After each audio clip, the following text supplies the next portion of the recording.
Bueno, vamos a hablar del bautismo. Ajá. Bautismo es una palabra griega que significa inmersión. O sea que cuando usted dice, me voy a un bautismo, está diciendo me voy a una inmersión, pero nadie lo sabe. Los hindúes desde tiempo inmemorial tienen por costumbre, como ustedes saben, sumergirse en el Ganges, que es el río sagrado de la India, y que es, creo, el que pasa por Benares, que es el ombligo del mundo. Entonces los tipos se sumergen ahí y se supone que se purifican, se limpian el cuerpo y el alma. Y los egipcios también tenían esta idea, creían que lo que lavaba el cuerpo lavaba el alma. Y entonces instalaron grandes tachos ahí en los subterráneos de los templos para que se pudieran bañar los sacerdotes y los prosélitos y los catecúmenos. En el pueblo hebreo también Dios consagró esta costumbre, y los judíos solían incluso bautizar a los extranjeros que se establecían en Palestina. Venía un tipo a establecerse y lo bautizaban. No les obligaban a circuncidarse, pero sí a cumplir los 7 preceptos de los noaquidas y a no hacer sacrificios a dioses extranjeros, y los bautizaban para consagrar esa obligación. Las mujeres eran bautizadas desnudas ante 3 testigos varones. Primero para bautizar. Pri para testigo y atestiguar. Ajá. Usted viene a todos los bautismos, dice. Sí, usted ya lo viene en el bautismo. ¿Cómo me gusta cantar PRI? Para cualquier cosa. Para cualquier cosa. Yo alguna vez dije que podría inventarse casi una legislación basada en el PRI, en el canto reclamando prioridad. Por ejemplo, en vez de hacerse elecciones para elegir a los concejales, se canta PRI para concejal. PRI para la lista, para primero la lista. Claro. Y sos concejal. Sí. PRI para presidente y sos presidente. Sí. Segundo, tercero, cuarto, quinto. Incluso PRI para no ser intendente de Buenos Aires. Ahí está. PRI para no ir al arco. PRI para y cosas así. Y bueno, de ese modo se establece, digamos, la periodicidad de los cargos. Sí, seguro. No. Para los destinos, a lo mejor es así. En esa especie de gestoría que imagino que hay entre una encarnación y otra. Un tipo se tiene que reencarnar y están ahí las almas esperando amoblar algunos cuerpos, y un tipo canta. Primero para rico, PRI para alto. Está bien esto. Y cantan. Y los tipos que son ahí quedados, Le toca ser feo, petito. petizos, intendentes de Buenos Aires, todos esos destinos, directores de tránsito. Ingratos. Destinos ingratos, ¿no? Y los que no saben cantar. Bien, pero estábamos con el bautismo. Los judíos más devotos solían recibir el bautismo de profetas muy venerados. Por ejemplo, San Juan Bautista, que lo hacía en el río Jordán, que es el río de los bautismos casi por antonomasia. Esta costumbre, sin embargo, fue accesoria a la religión judía, no era una cosa tan principal, pero llegó a ser el más importante sello y rito del cristianismo. En realidad los cristianos de Palestina siguieron circuncidándose durante mucho tiempo, pero ya en el siglo I todo el mundo se bautizaba. Algunas sociedades cristianas primitivas no solo se bautizaban con agua, sino que aplicaban un cauterio con un hierro encendido a los que se bautizaban. Fíjese, si los chicos ya lloran cuando le tiran un poco de agua, sáquenle la cuenta, usted les pone un hierro encendido y hay que aguantarlo toda la tarde. Esto era quizá para cumplir aquellas palabras de San Juan: bautizo con agua, pero el que viene atrás lo hará con fuego. Palabras que nunca fueron demasiado bien explicadas por nadie. Otra costumbre que había en los primeros siglos del cristianismo era la de esperar entrar en agonía para bautizarse. Ustedes conocen seguramente el ejemplo de Constantino, el primer emperador cristiano, que en realidad se bautizó cuando se estaba por morir. San Ambrosio, nuestro amigo San Ambrosio, aquel que fue el primero que leía en silencio, no había recibido el bautismo cuando lo nombraron obispo. Lo nombraron obispo y no era ni bautizado el tipo, pero que aquella era la costumbre. También solía bautizarse a los muertos en alguna época, pero esa costumbre se abandonó. San Pablo da testimonio de esa costumbre. La iglesia griega, es decir, la iglesia ortodoxa, conservó siempre esa costumbre de sumergirse en el bautismo, o sea, meterse adentro de un tacho, de una pileta o algo. Sin embargo, los romanos, a fines del siglo VIII, al extender su dominio por regiones muy frías, y viendo que cada vez que sumergían a un pibe, para bautizarlo por ahí se le quedaba medio duro, sustituyeron ese bautismo por el bautismo de aspersión, es decir, en vez de meterlo adentro de un tacho al pibe, le tiraban una gota de agua y se daban por bautizar. Y eso les atrajo el anatema de la iglesia griega, que nunca consideró que este fuera un bautismo válido. No, señor, decían los bizantinos. Para bautizarse hay que meterse en un cubo de agua fría. ¿Qué me venís con tirar agua? En realidad los primeros cristianos no llegaban a ser iniciados del todo hasta después del bautismo. Antes solamente eran catecúmenos. Y al ser iniciados necesitaban que alguien respondiese por ellos, como garantía de que los secretos del cristianismo no serían divulgados. Es decir, que te bautizaban, pero había uno que respondía de que vos no batieses. Y ese era el padrino. Y ese era el padrino, institución que desde luego se conserva hasta hoy, no solamente en los bautismos, sino en otras instituciones tales como la mafia. Bueno, diré algo acerca de los misterios.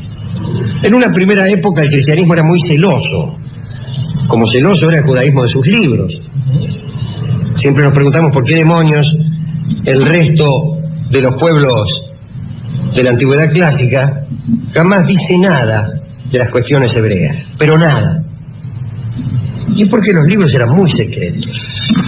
Estaba rigurosamente prohibido hacer conocer a los gentiles el contenido de esos libros. Y posteriormente el cristianismo hizo lo mismo con sus ritos y con sus misterios.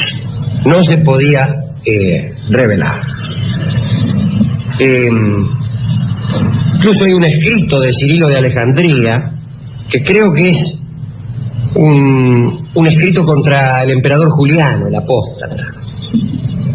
Y Cirilo me parece que no es otro que quemó un cacho de la biblioteca de Alejandría. Y dice: me ocuparía del bautismo, pero tengo miedo de avivar giles. En realidad lo dijo de otra manera. Tengo miedo de revelar secretos que no se puedan revelar. Y no lo dice. En realidad no había entonces ningún culto, ninguna secta que no tuviera sus misterios, y cada agrupación recomendaba incluso iniciar una nueva vida. Inicium novae vitae. Y de ahí viene la palabra iniciación. El iniciado. Un culto iniciático. ¿Por qué que iniciás? Iniciás una nueva vida. Es como un renacimiento. Después, en el siglo II, empiezan a administrar el bautismo a los chicos. Solían hacerlo a los 8 días, un poco siguiendo la costumbre judaica, que a los 8 días ya el tipo está circuncidado. La iglesia griega sigue todavía esa costumbre. Pero viene entonces la polémica para saber qué le sucede a los chicos que se mueren antes del bautismo. Bueno, según los más autorizados teólogos, están condenados, o estaban condenados al infierno, hasta que aparece con toda oportunidad en el siglo V Pedro Crisólogo, que inventa el limbo, institución que antes no existía, y que es una playa o arrabal del infierno donde suelen ir los niños sin bautizar. Pero vienen las discusiones con el bautismo también, ¿no? Veo esos tipos que se complacen de inventar situaciones leguleyas.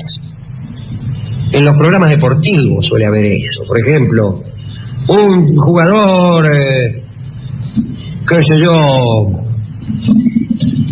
va a tirar un penal, pero en ese momento cae un meteorito y la pelota se parte en dos. Sí. El jugador patea la mitad de la pelota y entra Pero la otra mitad queda en el punto de penal. ¿Qué debe cobrar el referido? Esas cosas.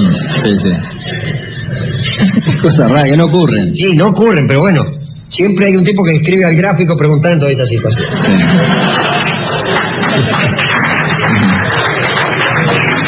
Como el del otro día, Alejandro, que le cobraron FAU porque se le salió el botín, ¿vio? ¿En serio? Cuando vos pateas el arco se le salió el botín y pateó, y como no se puede, hay un reglamento que no se puede patear de canto, le cobraron FAU. Ahí está, y hay que escribir al gráfico y preguntar, se me sale el botín, qué sé yo. Es ventaja deportiva. Por ejemplo, cae un hacha desde un avión, viene un delantero avanzando con la pelota. Cae un hacha desde un avión y lo corta en dos. ¿Al delantero? Sí. Sigue corriendo el tipo. A la mitad del delantero sigue corriendo y se pone en offside. Sí. Y la otra mitad no. Sí. Hay que ver Televín. Hay que ver. Cuando partió la pelota, a ver si está. Entonces venían discusiones como esta. Partió el tipo. Un cristiano nace en el desierto y no hay agua. ¿Puede bautizárselo con arena? No. Decían que no, de malos que eran. Querían el cielo para ellos solos. Es de esa gente que le gusta ir a Balneario Reta porque no hay nadie. Y le dice que juegan todo. Claro. Por ejemplo, con agua de rosas no se podía bautizar, pero sí con agua cenagosa. Había también algunas agrupaciones, como por ejemplo los anabaptistas, que los anabaptistas creen que no se puede bautizar aquel que no tiene discernimiento y no puede hacer ningún tipo no puede tomar un compromiso, por ejemplo un niño. Entonces, estos muchachos se bautizan ya grandes, cuando puede decir, sí, efectivamente, renuncio a Satanás y todo lo demás, un hombre grande, un pibe que te va a decir. Pero que lo decidan ellos. Está bien que para eso está el padrino. El padrino está para hacerse responsable. Y la confirmación después, Alejandro, ¿no? Ya, viene, por ejemplo, el pibe no renuncia a Satanás. Digo que esos pibes que son terribles. Entonces viene el cura a golpearle la puerta al padrino. Por ejemplo, en mi caso le van a golpear a mi tío Pedro Balbi. Que está ahí en San Miguel durmiendo la siesta, a golpear la puerta al cura. ¿Qué dice Pedro? Me cambio y ¿Qué salgo. pasa? Dice, hay uno, dice el cura. Hay uno. Dice, yo no hice el cura nada. dice, Pedrito, ahí dice, su ahijado no renunció a Satanás. Dice, a mí qué me importa, dice. Está loco este, dice. No me haga acordar de mi No ahijado. me acordar, dice, tómensela, dice, tómensela. Ha hecho cosas peores. Dice. Ah, que mi tío es malo también. Bueno. En cuanto a la iglesia griega, solía rebautizar a los cristianos de Occidente, porque decían que estaban mal bautizados. Y entonces le obligaban a decir al mal bautizado, escupo a mi madre y mi padre porque me han bautizado mal. Y entonces ahí, en vez de darle la aspersión, lo sumergía. Escupí adentro. Entre los judíos el bautismo era considerado un renacimiento también, a punto tal que en cierta época los hijos nacidos antes del bautismo quedaban fuera de la herencia. Y recién tomaba la herencia el primero nacido después del bautismo. Cuando Juan el Bautista se dedicó a trabajar en el río Jordán, en realidad no hizo más que seguir una costumbre inmemorial. Juan tuvo muchos discípulos, fue jefe de una secta muy popular, bueno, le fue muy mal, pobre Juan, ustedes saben, recuerdan aquel episodio del rey Herodes y de la reina Herodías, que era parienta del rey, y de Rita Hayworth. Que pide la cabeza. Claro, era sobrina de la mujer del rey, y hijastra, no me acuerdo cómo era Rita Hayworth. Yo sabía bien eso y me olvidaba. Bueno, mañana hablaremos de eso, ya que me he olvidado. Me voy a olvidar también. Fíjese que era tan popular Juan que Flavio Josefo, aquel historiador judío que era ciudadano romano, que nos aclara tantas cosas, habla de Juan el Bautista, pero no de Jesús. Pero, después de todo, no debemos quedarnos con que Flavio Josefo estaba demasiado bien informado. Se asegura que todos los apóstoles bautizaron, que lo hacían en nombre de Jesucristo. El Evangelio según San Mateo indica esta recomendación de bautizar en nombre del Padre, del Hijo y del Espíritu Santo.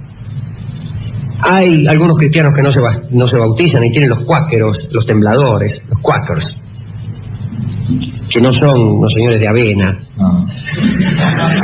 sino quakers quiero decir tembladores, tipos que tiemblan ante el nombre del Señor. O que tiemblan, solían temblar, solían tener ataques místicos que les producían un gran temblor, se les llamó Quakers. Bueno, los Quakers no tiemblan, iba a decir, sí tiemblan, pero no se bautizan, porque sostienen que después de todos los... que Cristo no bautizó, y ellos se vanaglorian de ser cristianos a la antiquísima usanza. Constancio, que era el hijo de Constantino, acuérdense de que Constantino se bautizó ya grande, estaba por morirse, vamos. Dijo: todo el que sea culpable de homicidio, violación, rapiña, sacrilegio o cualquier crimen en general, queda limpio en cuanto yo lo lave con agua bautismal. Y esta fue una doctrina fatal que impulsó a ciertos grandes del imperio a diferir el bautismo hasta la hora de la muerte. Si los tipos cometían toda clase de iniquidades y se reservaban el bautismo para limpiarse de pecado. Claro, hay que tener cuidado porque a veces te la dan de golpe, ¿no? Pero hoy se bautiza a los niños, diría yo, con la idea inversa, la idea que los salvamos hasta que lleguen a la edad madura. Y hay incluso, han existido sectas que han envenenado a los niños para garantizarles la vida eterna. De todos modos, es una costumbre ancestral, no solamente propia del cristianismo, ha estado, como se ha visto, en el judaísmo y también en algunas religiones clásicas de la antigüedad. Y a mí me gusta de todas las ideas, más incluso que aquella de limpiarse el cuerpo y el alma, que parece demasiado elemental, la de un renacimiento, la de un renacer. Y aun cuando esta doctrina, según la cual uno se limpia completamente de pecados, sea peligrosa, porque ya se sabe con qué carácter funcional suelen utilizarse las doctrinas por parte de los impíos, me gusta la idea de quedar limpio de ayer como un recién nacido.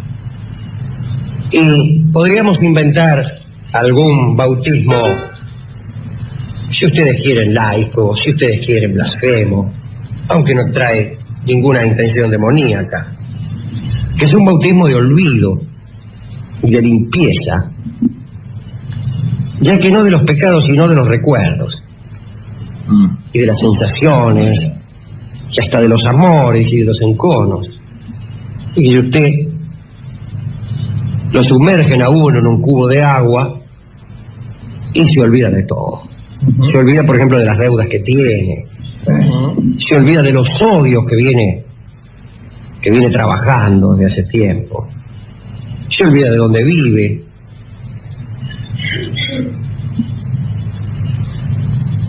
Es un lío, ¿no? Es complicado. Desde el punto de vista jurídico es un lío. El tema de las deudas... ¿Se imagina el pobre abogado del tipo que toma ese bautismo de olvido? Además se bautiza el abogado, se bautiza el tipo que nos debe. Eso, y al que le debemos... Yo tengo cada bautizado, hermano. Conozco cada bautizado. Usted tiene que procurar que se bauticen los que usted le deben a usted. Claro, aquellos con los cuales uno tiene deudas. Pero... al revés. Entonces... está bien. Yo voy a dedicar esta pequeña charla de hoy sobre el bautismo a los que son capaces de renacer. No digo de olvidar, no hace falta olvidar para renacer. Yo creo que la gracia del renacimiento es no ignorar nada. Aquellos que son capaces de nacer a una nueva vida, de renovar su fe, su esperanza, de renovar su pasión, eso, cosa tan difícil de renovar, de renovar su ilusión. No digo sin ingenuidad. Renovar la ilusión no quiere decir hacerse uno más sonso y empezar a los gritos cada vez que se abre la puerta del subterráneo.